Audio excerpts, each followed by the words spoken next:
मुझे खुशी है कि आज लखनऊ शहर में बच्चों की पढ़ाई के लिए जो बहुत पुरानी मांग थी, दशकों से पुरानी मांग थी, एक नया भवन बिल्डिंग बच्चों के लिए बने।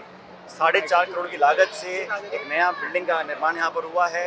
37 कमरे इसके अंदर हैं और नाना प्रकार की सुविधा हम लोग देना चाहते हैं ताकि बच्चों के लिए पढ़ाई के संसाधन हैं उसको हम विस्तारित कर सकें। और मुझे लगता है कि आने वाले समय में बहुत लाभदायक रहेगी। जब बच्चियाँ पढ़ जाती हैं, बच्चे पढ़ जाते हैं तो उस क्षेत्र का, समाज का और राज्य का विकास आगे होता रहता है। इस मौके पर मैं सबको बधाई देना चाहता हूँ और धन्यवाद करना चाहता हूँ सभी लोगों का जिन्होंने इसमें योगदान दिया है। और इस बिल्डिंग के निर्माण में थोड़ा समय ज़रूर लग गया, लेकिन मुझे खुशी है कि बहुत लंबे समय के बाद इस मांग को हम लोग पूरा कर पाए और 4.5 करोड़ की लागत से इस भव्य बिल्डिंग का यहाँ पे आज हमने उद्घाटन किया। और बाकी जो प्रिंसिपल महोदय बोल रही थी, जो कमियाँ स्कूल में रह गई हैं, इन्होंने कहा सोफे, AC, water cooler, digital board, CCTV camera, जो उनकी मांगे हैं, जो आइटम उन्होंने मांगे हैं, वो सारे के सारे मैं मेरे विधायक कोटे से दूंगा ताकि बच्चों की पढ़ाई में हमको कमी ना लगे।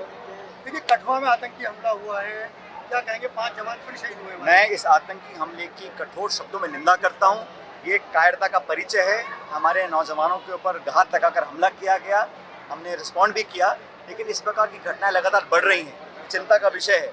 एक तरफ चीन लगातार हमारी सीमाओं में अतिक्रमण कर रहा है, ऊपर से जम्मू कश्मीर में सरकार हमेशा दावा करती रही है कि स्थितियां सामान्य हो रही हैं। सुप्रीम कोर्ट के आदेशानुसार सितंबर से पहले वहाँ विधानसभा के चुनाव कराने हैं और अभी हाल में लोकसभा के चुनाव संपन्न हुए हैं।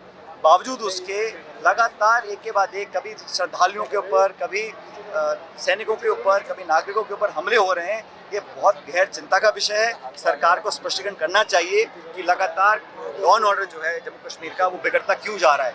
सरकार के दावे खोखले साबित हो रहे हैं और हमारे निर्भीक और निडर नौजवानों की शहादत को हमको झेलना पड़ रहा है।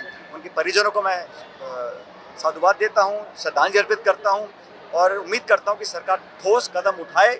पूरा देश चाहता है कि आतंकवाद को हम जड़ से उखाड़ के फेंकें। मेरी हमदर्दी परिजनों के साथ है, लेकिन भारत सरकार की जिम्मेदारी बनती है। ये महत्वपूर्ण हमारा राज्य था JNK, उस JNK के अंदर लगातार जो हालात ख़राब होते जा रहे हैं उसके लिए उनको समीक्षा कर कदम उठाने चाहिए। पाकिस्तान को किस तरह जवाब देना चाहिए इसके अंदर? मैं तो कह रहा हूँ जिस तरह का जवाब देना चाहिए ज़रूर देना चाहिए। ना सिर्फ पाकिस्तान को, चीन को भी। हमारी सरहद के अंदर, सरहद के ऊपर अगर हमला होता है या हम आतंकी हमले होते हैं, उसका मुंह तोड़ जवाब मिलना चाहिए। पूरा देश उसमें एकजुट है।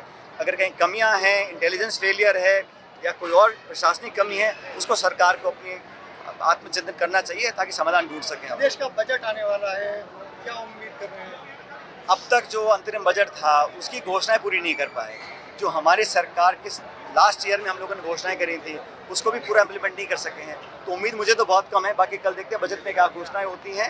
लेकिन मैं चाहूँगा कि सरकार का ध्यान रहे नौजवानों के ऊपर, किसानों के ऊपर, और सबसे बड़ा जो बिजली पानी की किल्लत इस गर्मी में हो रही है उसका समाधान ढूंढना चाहिए। और महंगाई को काबू कैसे करेंगे ये देखते हैं बजट में क्या सामने क्या आता है। उपचुनाव 5 जगह होने हैं।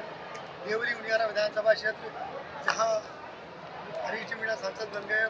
जहाँ जहाँ उपचुनाव होंगे इतिहास गवाह है, लगभग हर उपचुनाव में कांग्रेस पार्टी जीत कर जाती है। इस बार ये पूरी ताकत हम लड़ेंगे, एक बेहतर उम्मीदवार से हम लोग उतारेंगे और जहाँ जहाँ विधानसभा के उपचुनाव है वहाँ कांग्रेस पार्टी प्रचंड बहुमत देकर जीत के जाएगी।